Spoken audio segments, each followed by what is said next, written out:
Click the Object tab.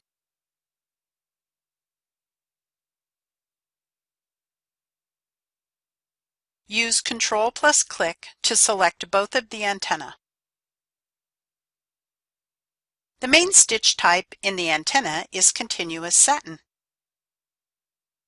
In the Convert drop-down list, select Continuous Satin to Tapered Motif. If any stitch type other than continuous satin is listed as the stitch type to convert from, deselect and select again. Click Convert. The Tapered Motifs Properties dialog box appears. Set the motif group to Universal and the category to Hand Stitches 1. Set the pattern to 4, a blanket stitch.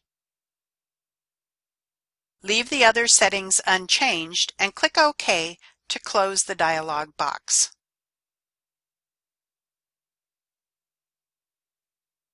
Click outside the Dragonfly to view the changed antenna. Some of the underlay lines may still be present. However, this is not a problem as it adds a texturing effect.